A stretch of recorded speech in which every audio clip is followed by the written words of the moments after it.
नाज़रीन अस्सलाम वालेकुम। सियासत टीवी के खुसूसी प्रोग्राम ब्रेकिंग न्यूज़ में आपका खैर मकदम है। जहाँ तक नाज़रीन आपको बता दूं, मैं मोहम्मद रियाज अहमद और मेरे साथ ये अशर यासिर। लेकिन जहाँ तक खबरों का सवाल है तो आपको बताना यह ज़रूरी है कि आज सारे हिंदुस्तान में ही नहीं बल्कि दुनिया भर में हिंदुस्तान की जो सुप्रीम कोर्ट है उस पर नज़रें लगी हुई हैं। और नज़रें इसलिए लगी हुई हैं, वक्फ तरमीमी कानून जो हुकूमत ने, खासतौर पर मोदी हुकूमत ने तासुब, जानिबदारी और मुस्लिम दुश्मनी की बिना पर पेश किया है, जैसा कि सारा हिंदुस्तान इल्ज़ाम आयद कर रहा है, उसकी समाअत जारी है। और कल जिस तरह सुप्रीम कोर्ट के चीफ जस्टिस संजीव खन्ना ने हुकूमत पर एक गैर मामूली हमले किए, उन पर तनकीद की, उससे सवालात किए और यहाँ तक कह दिया कि क्या जिस तरह आप वक्फ बोर्ड्स में और सेंट्रल वक्फ काउंसिल में गैर मुस्लिमों को शामिल करना चाहते हैं, उसी तरह क्या मुसलमानों को आप हिंदू इंडोमेंट में शामिल करेंगे, ये सवाल किया। साथ ही कई ऐसे सवाल किए जिससे हुकूमत शर्मिंदा हो गई और तुषार मेहता के तो पसीने निकल गए। तो बहरहाल तुषार मेहता के बारे में आप जानते हैं कि ये सॉलिसिटर जनरल है,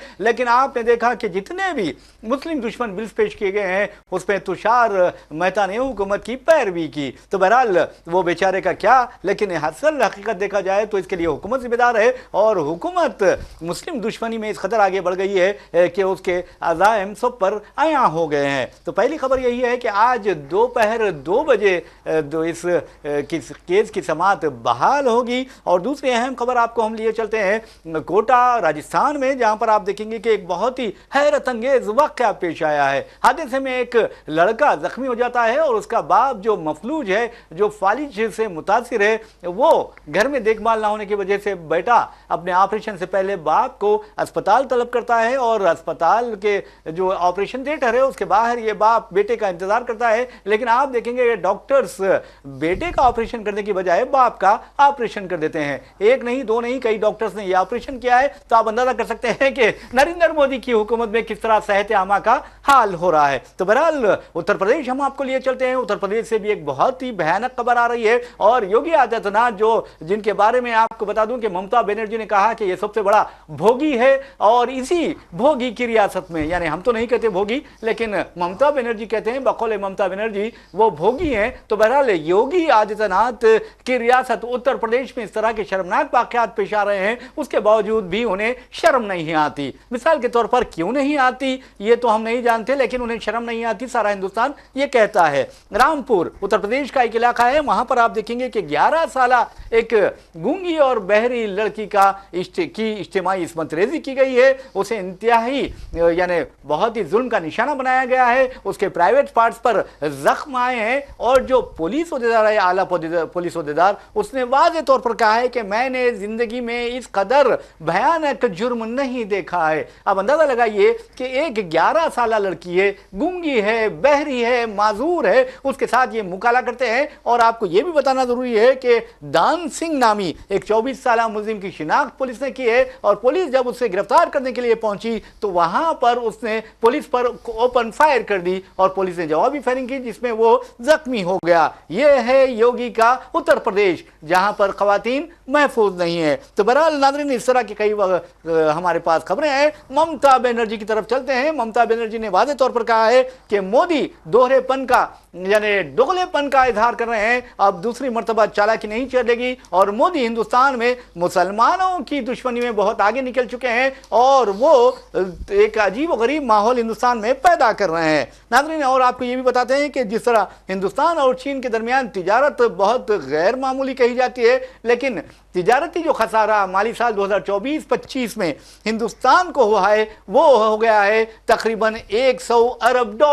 तो अब अंदाजा कीजिए कि दुश्मन नंबर 1 हिंदुस्तान का अगर कोई है तो चीन है और हिंदुस्तान का जो माली खसारा, तिजारती खसारा है चीन के साथ, वो $100 अरब हो गया है। और मोदी जी कहते हैं कि हम तरक्की कर रहे हैं। वाह क्या तरक्की है। तो बहरहाल नाज़रीन, हम चलते हैं वक्फ तरमीमी बिल की समाअत की तरफ और हमारे दरमियान जैसा कि मैंने कहा कि अशर यासिर मौजूद है। तो पहली खबर आपको बता देते हैं कि ये वक्फ तरमीमी एक्ट के खिलाफ तकरीबन 72 दरखास्तें दाखिल की गई हैं और जिसे चैलेंज किया है और जिसमें आपको बता दूं कि all India Muslim personal law board, Jamiatul उलमा, डीएमके के साथ साथ आप देखेंगे कि कांग्रेस के रुकन parliament Mohammad Javed, Imran Pratapgarhi, all India Majlis Ittehadul Muslimeen के असदुद्दीन अवैसी और अमानतुल्लाह खां आम आदमी पार्टी के साथ साथ साथ कई ऐसे कायदीन हैं जिन्होंने यहाँ पर दरखास्तें दाखिल की है और उसकी समाअत कल हुई थी और सुप्रीम कोर्ट ने जिस तरह ताबड़तोड़ हमले करते हुए हुकूमत को शर्मिंदा कर दिया था, अब ऐसा लगता है कि आज भी हुकूमत का वही हाल होने वाला है। आप क्या कहते हैं? सर, सबसे पहले जो कल सुनवाई हुई है उसमें सुप्रीम कोर्ट ने उन्हीं मुद्दों को उठाया जो मुद्दे अपोजिशन उठा रहा था। जी जी। कि आप इसमें अगर किसी नॉन मुस्लिम्स को लेके आते हैं तो फिर उसमें जो हिंदू ट्रस्ट है उसमें भी किसी मुसलमान को रखिए। और उससे पहले देश के हमारे जो क्या बोलते हैं माइनॉरिटी मिनिस्टर हैं, उन्होंने एक बड़ा बयान दिया था। उन्होंने एक दिन पहले बात कही थी कि सुप्रीम कोर्ट को, हमारी जो अदालत है उसको जो वहाँ से पास हुई चीज़ें उस पर हस्तक्षेप नहीं करना चाहिए, वरना हम भी अदालती कार्रवाई में हस्तक्षेप करना शुरू कर देंगे। मतलब इनडायरेक्टली उन्होंने धमकी दी थी और उन्हें ये पता था पहले से कि ये जो कानून लाया गया ये गलत लाया गया है। जी जी। और कहीं ना कहीं आपकी संख्या शायद इस वजह से आप लेके आ गए हैं, लेकिन इसको सुप्रीम कोर्ट उस तरह से नहीं देखेगा इस तरह से आप लेके आए। और कल वही चीज़ें सामने आई हैं। और इसमें जब बात की तुषार मेहता ने कि ये क्या बोलते हैं मुसलमानों के उससे और हम हिंदू हैं वगैरह वगैरह, तो इस पर CDI संजीव खन्ना ने कहा है कि माफ़ कीजिए मिस्टर मेहता, हम सिर्फ न्याय निर्णय की बात नहीं कर रहे। जब हम यहाँ बैठते हैं तो हम अपना धर्म खो देते हैं, हम पूरी तरह से धर्मनिरपेक्ष हो जाते हैं। मतलब हमारा उस वक्त कोई धर्म नहीं होता है, हमारा धर्म ये होता है कि हम यहाँ पे न्याय करने के लिए बैठे हैं और हम वो न्याय करके रहेंगे। उसमें जब इनसे पूछा गया कि आप इसमें और आगे क्या कहना चाहते हैं, तो उन्होंने कहा कि हमें कुछ चीज़ें पता नहीं है। तो जब कुछ चीज़ें आपको पता नहीं है, उन्होंने कहा कि मैं सरकार से पूछूंगा तब बात करूंगा। तो आप कहीं ना कहीं फर्जी ऐसे ही चले गए थे कोर्ट में बिना तैयारी के। आपको पता कि इतना मेन मुद्दा इस वक्त यही चल रहा है। हिंदुस्तान की कई ऐसी रियासतें जहाँ पे इसके खिलाफ प्रोटेस्ट हो रहे हैं और आप इसी तरह चले गए, आपने कुछ बात ही नहीं की। जब सारी चीज़ें हुई तो आपने बोला नहीं फिर मैं बात करके बताऊंगा, तब वो आज फिर सुनवाई होगी। तो आप आज जो सुनवाई होगी उससे ये अंदाज़ा लगाया जा सकता है कि इसमें आगे क्या हो सकता है। कल तो कहीं ना कहीं ब्रीफिंग हुई है पूरी, उस ब्रीफिंग में हमने देखा कि जितने भी लीडर्स ने, जो भी लोगों ने वहाँ पे क्या बोलते हैं वो डाली थी, दरखास्त डाली थी, वो सारे लोग वहाँ मौजूद थे। असदुद्दीन ओवैसी की भी एक तस्वीर वायरल हुई थी, अंदर से वो बाहर आ रहे थे। तो ये सारी चीज़ें चल रही थी। अब इस हिसाब से अगर देखा जाए तो आप जो भी कानून लेके आएंगे संसद से पास करके, उसको कोई अदालत में दे ही ना पाए। आपका कहने का मतलब ये है कि हम जो है जो भी कानून ला रहे हैं वो पत्थर की लकीर, उसको कोई मिटा नहीं सकता। आग बंद करके आप कबूल कर लें, आप कबूल कर लें, लेकिन अभी आप ये लेके आगे आप क्या पता क्या क्या लेके और आ जाएं। तो इंसान आपकी जो आप जो कानून लेके आ रहे हैं आपसे संख्या बल पे लेके आ रहे हैं, क्योंकि आपके पास पूर्ण मतलब वहाँ पे लोग ज़्यादा हैं। पूर्ण बहुमत तो आपके पास है नहीं, लोग ज़्यादा हैं वहाँ पे और आपका अलायंस बड़ा है, इस वजह से आप लेके आ रहे हैं। लेकिन वहीं जब कोई इसको सुप्रीम कोर्ट में दे रहा है तो आप ये कह रहे हैं सुप्रीम कोर्ट को कि आपको हमारे काम में दखल अंदाजी नहीं करनी चाहिए और ना हम भी इसमें करेंगे। बहरहाल नाज़रीन, आपको बता दूं कि जहाँ तक इस मुकदमे का सवाल है, मैं समझता हूँ कि हिंदुस्तान का एक तारीखी मुकदमा ये साबित होगा और सारी दुनिया की नज़रें सुप्रीम कोर्ट के जो रुकनी बेंच है, जिसमें आपको बता दूं कि chief justice Sanjeev Khanna, justice Sanjay Kumar और जस्टिस KV विश्वनाथन शामिल हैं, वो इस केस की समाअत कर रहे हैं। और आपको बता दूँ कि फिर एक बार सब आपको बताना ज़रूरी है कि 72 दरखास्तें दाखिल की गई है, जिसमें वक्फ तरमीमी एक्ट 2025 के दस्तूरी जवाज़ को चैलेंज किया गया है। और आपको ये भी बताना जरूरी है कि कल ही सुप्रीम कोर्ट ने कई ऐसे सवालात किए थे जिससे तुषार जो वो हैं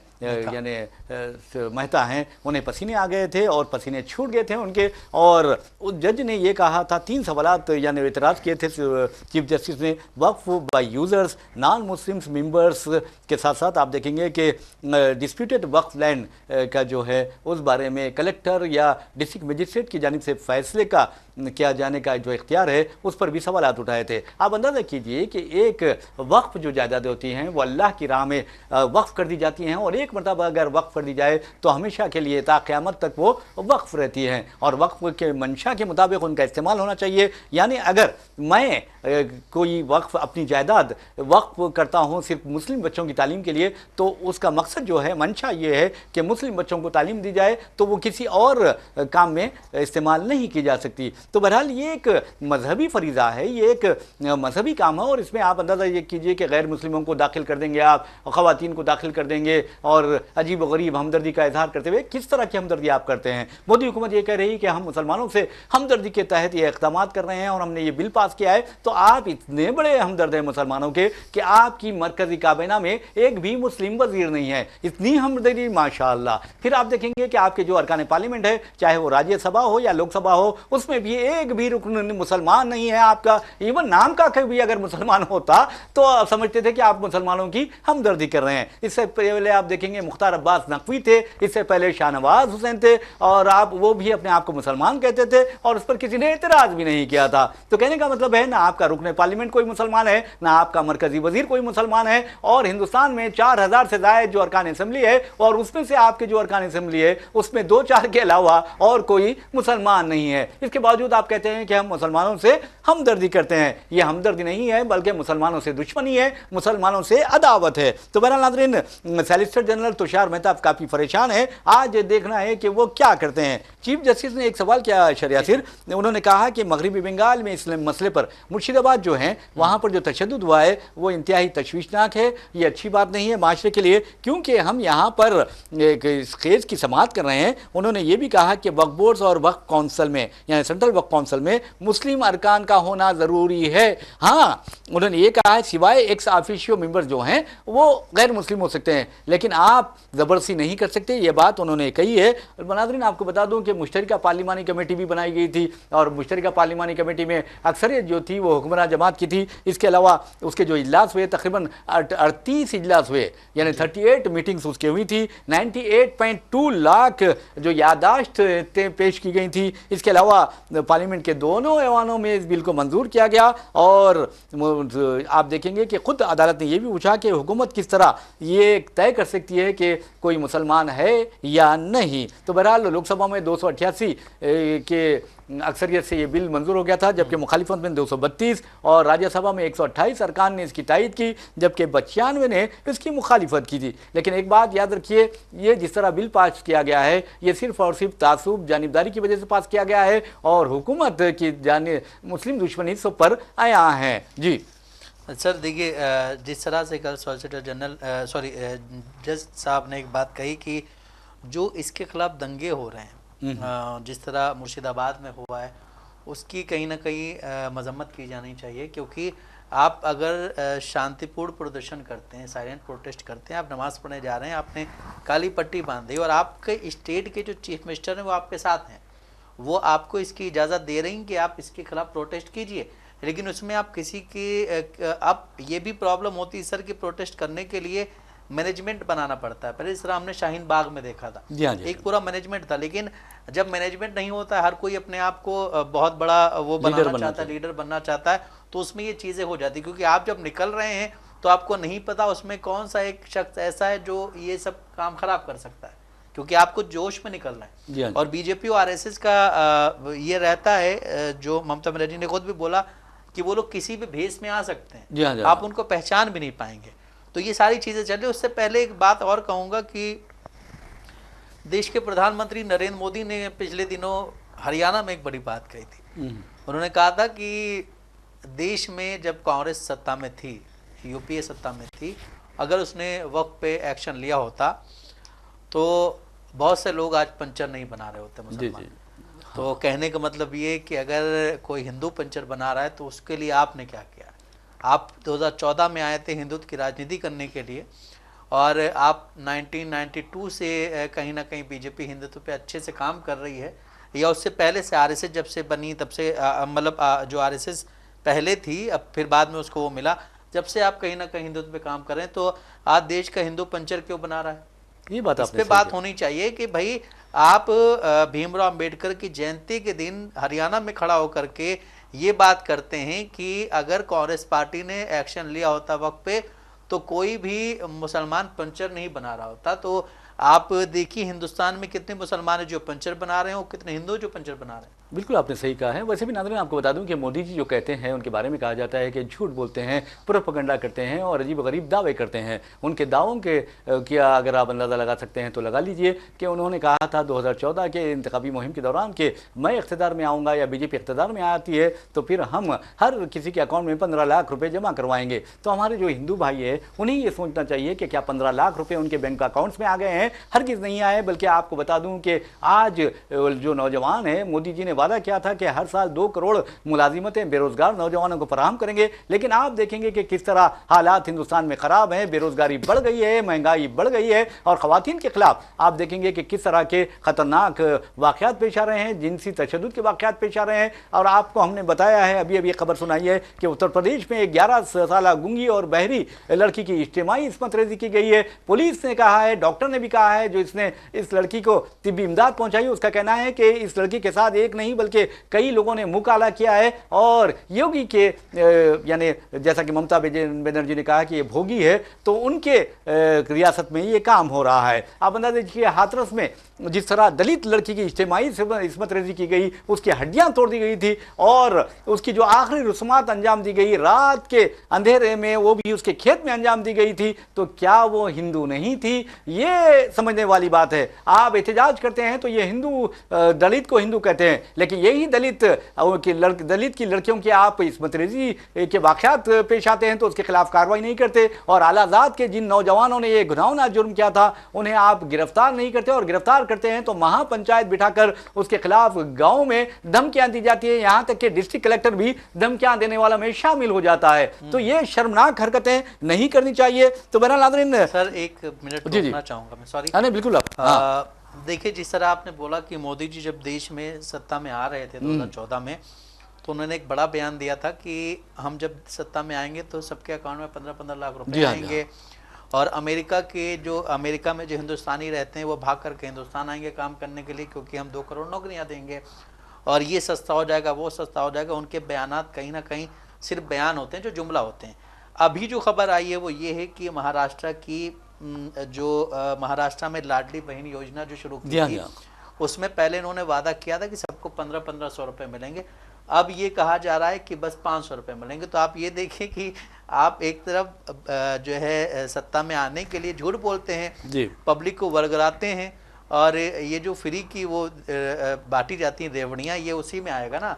आप ही बांटते हैं, फिर उसके बाद आप ही कहते हैं कि अपोजिशन जो है वो फ्री की रेवड़ियाँ बांट रही है। अभी आप देखिएगा जब वो होगा बिहार में चुनाव, तो फिर फ्री की रेवड़ियों पे बात करेंगे देश के प्रधानमंत्री नरेंद्र मोदी, या फिर पश्चिम बंगाल में इलेक्शन होगा तो यही बात करेंगे। लेकिन आप ये देखिए कि आप कितने लोगों को जो है कहीं ना कहीं धोखा दे रहे हैं। आपने 1500 रुपये बोल करके आप सत्ता में आए, उसके बाद आप अब 500 रुपए देंगे उनको। धोखा है, ये धोखा है। तो इसी जिस तरह आपने अभी बात की थी कि देश के प्रधानमंत्री जो भी बयान देते हैं, चाहे वो रोजगार से मुताल्लिक हो या हिंदुस्तान की जो इस वक्त महिलाओं के हालात हैं, क्योंकि सबसे ज़्यादा आपने अभी बात की उत्तर प्रदेश की, तो मैं उत्तर प्रदेश से बिलोंग करता हूँ। उत्तर प्रदेश के जो डिप्टी सीएम हैं उनका ये कहना रहता है, पाठक साहब का, कि हमारे यहाँ लॉ एंड ऑर्डर बहुत अच्छा है। और 2017 से पहले ये लॉ एंड ऑर्डर नहीं था। 11 साल की लड़की क्या हाल रहा है। जब अखिलेश यादव मुख्यमंत्री थे तो लॉ एंड ऑर्डर इस तरह का नहीं था। हर चीज के लिए आप अपोजिशन को या उससे पहले जो सरकार थी उस पर आप नहीं डाल सकते हैं। आपको कुछ चीजों पे खुद एक्शन लेना होता है, खुद बात करनी होती है, उसको एक्सेप्ट करना होता है कि हमारी गलती है। और जिस तरह से उत्तर प्रदेश में रोज के रोज ऐसी चीजें सामने आ रही हैं, उससे तो उत्तर प्रदेश में जो आप बच्चे छोटे हैं उनके घर वाले निकलने नहीं देंगे, और निकलने नहीं देंगे बच्चों को, तो इससे असर पड़ेगा उनकी एजुकेशन पे। वो एजुकेशन नहीं ले पाएंगे उस तरह से।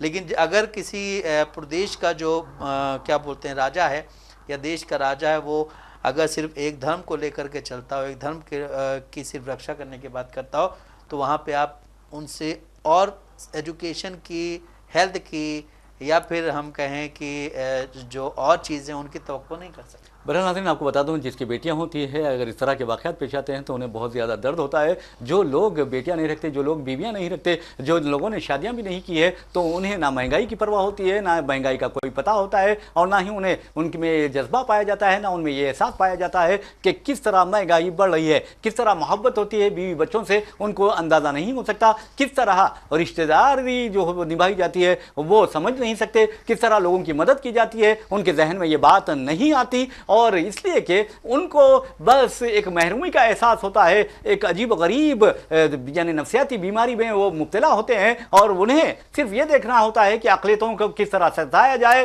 किस तरह डराया जाए, किस तरह धमकाया जाए। और ये भी एक नफसियाती बीमारी है, और इस नफसियाती बीमारी में कौन कौन मुब्तला है आप अच्छी तरह जानते हैं, हमें नाम लेने की जरूरत नहीं है। बहरहाल हैदराबाद चलते हैं। तारीखी शहर हैदराबाद फरखंदे बुनियाद में आज प्रदेश कांग्रेस की जानिब से एक बहुत बड़ा एहतजाजी मुजाहरा किया गया, और हैदराबाद में ये नारे लग रहे थे कि ED down down, Amit Shah down down, Modi down down के नारे लग रहे थे, यानी मुर्दाबाद मुर्दाबाद, मोदी मुर्दाबाद, अमित शाह मुर्दाबाद, ईडी मुर्दाबाद के नारे लग रहे थे। और आपको यही बता दें कि मोदी तेरी तानाशाही नहीं चलेगी, नहीं चलेगी, शाह तेरी तानाशाही नहीं चलेगी, नहीं चलेगी के नारे लग रहे थे। हम ये नारे नहीं लगा रहे हैं, बल्कि आपको बता दूं कि हैदराबाद में ये नारे गूंज रहे हैं। और याद रखिए, जो मुल्क दुश्मन होते हैं उनके खिलाफ नारे लगाना हर हिंदुस्तानी का फर्ज होता है। यानी हिंदुस्तान की फरकावाराना हम आहंगी को जो मुतासिर कर रहे हैं, हिंदुस्तान की गंगा जमनी तहजीब को जो मिलियामेट कर रहे हैं, उनके खिलाफ नारे अब लगाए जा रहे हैं। और लेकिन ईडी के लिए इसलिए लगाए गए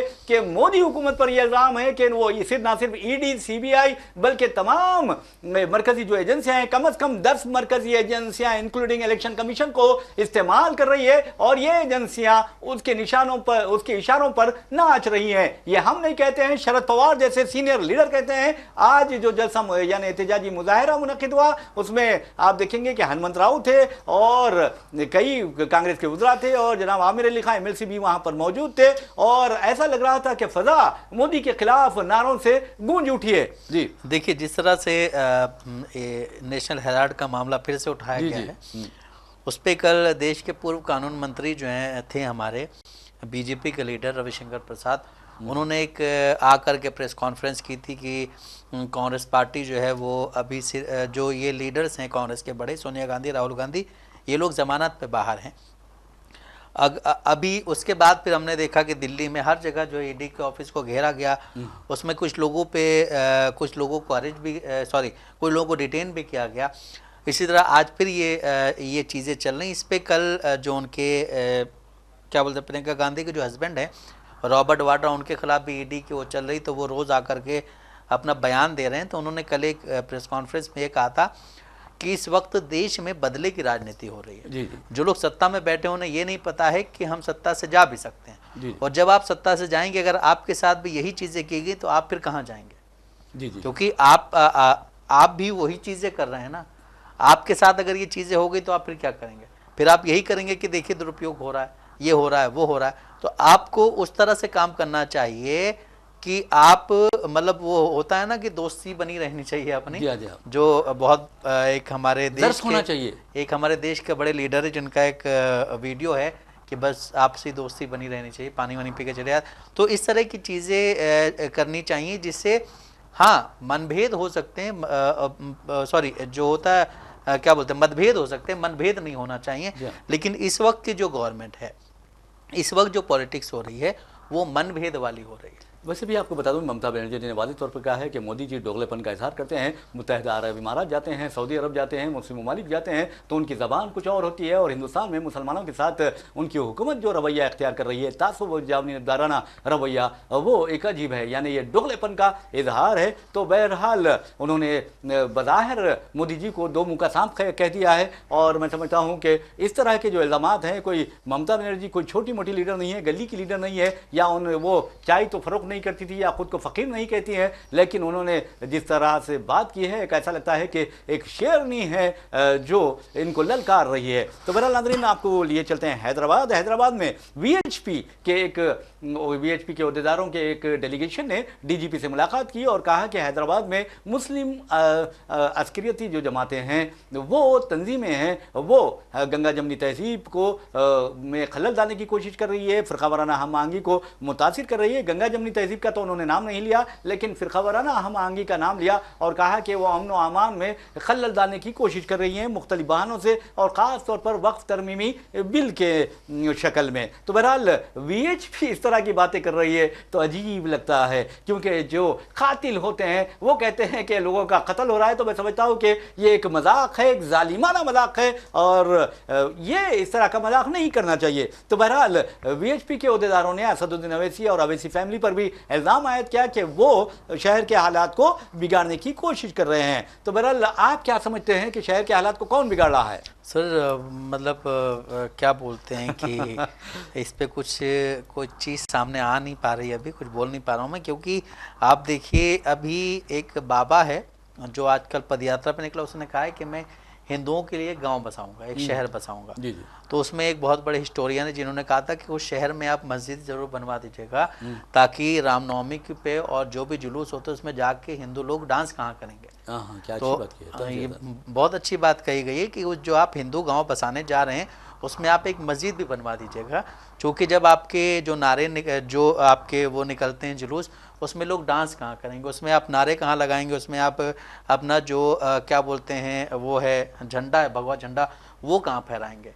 तो अभी जिस तरह से कहा गया है कि यहाँ पे असदुद्दीन ओवैसी हो गए या कुछ मुस्लिम जो वो हैं तंजीमें हैं, वो जो है इस तरह का काम कर रही हैं, तो उनको अपने गिरबान में झांकना चाहिए, और जो यहाँ के जिनके पास कंप्लेन की है उनको उनकी एक बार हिस्ट्री दिखा देनी चाहिए कि आपने जो जो किया है आप पहले उसका जवाब दीजिए, बाकी हम बाद में देख लेंगे। बहरहाल नाज़रीन, आपको बता दूं कि बाद लोग जो खालिस हिंदू गांव आबाद करने की कोशिश कर रहे हैं, कम से कम वो इंसानियत का गांव आबाद कर दें तो बेहतर होगा। नहीं, इंसानियत पे सर बात नहीं हो रही आजकल, आजकल बात हिंदू पे हो रही है, आजकल बात जो है बात सारी चीज़ों पे होती है, बस इंसानियत कहीं ना कहीं पीछे छोड़। अरे मेरे भाई, अब गौ माता अगर तुम कहते हो तो गौ माता की आप देखेंगे कि हिंदू या BJP की ज़र इख्तियार रियासत में 2 गैर मुस्लिमों ने रेप किया गायों के साथ। क्या गौ माता को ये बचाने वहाँ पहुँचे हैं? मैं समझता हूँ कि अपनी माता को नहीं बचाएंगे ये लोग, गौ माता को तो दूर की बात है। या हिंदुस्तान को भारत माता कहते हैं, जबकि आप देखेंगे कि आज हिंदुस्तान किस तरह तबाह बर्बाद हो रहा है, किस तरह यहाँ की गंगा जमने तहजीब को तबाह किया जा रहा है,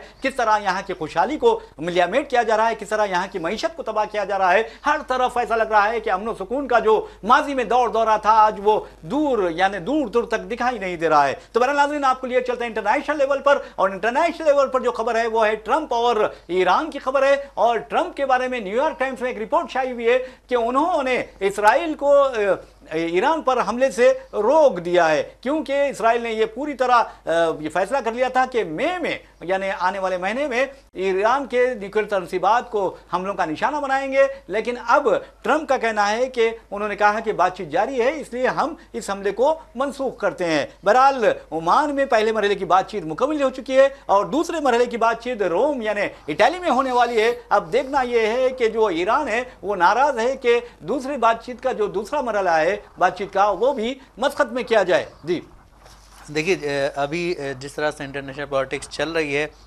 बात करने की बात आ रही है, उसके बाद फिर आप कहीं ना कहीं हमला भी कर रहे हैं जी। आप लेबनान पे हमला कर रहे हैं, आप और भी मिडिल ईस्ट के कई वो हैं जहाँ पे आप हमले कर रहे हैं। तो सबसे पहले ये जंग रोकिए, एक मेज़ पे बैठ के, गोल मेज़ पे एक बात कीजिए कि क्या क्या चीज़ें इसमें हो सकती हैं, क्योंकि जंग में नुकसान आपका भी होगा, आपका भी होगा। और जिस तरह से ईरान के बारे में कहा जा रहा है कि ईरान पे हमला करना चाहता था, रोक लिया गया है, सर ये सारी चीज़ें कहीं ना कहीं ट्रंप जब से हैं बौखलाए हुए हैं और वो उल्टे सीधे बयानात दे रहे हैं। इसको लेकर के बाइडन ने भी बोला था कि मुझे नहीं लगता कि इतनी ज़्यादा बर्बादी कोई कर सकता है इतने कम टाइम में, जो बर्बादी अभी ट्रंप ने कर दी। बहरहाल बाइडन भी कोई कम नहीं थे बर्बादी के लिए। नाज़रीन, इसी के साथ हम अपना प्रोग्राम ब्रेकिंग न्यूज़ अख्ताम को पहुंचाते हैं। इंशाल्लाह फिर अहम खबरें लिए आपके सामने हाजिर होंगे। इसी के साथ अपने मेज़बान मोहम्मद रियाज अहमद और मेरे साथी अशर यासिर को इजाज़त दीजिए। इंशाल्लाह फिर मुलाकात होगी, फिर बात होगी। तब तक के लिए अल्लाह हाफ़िज़।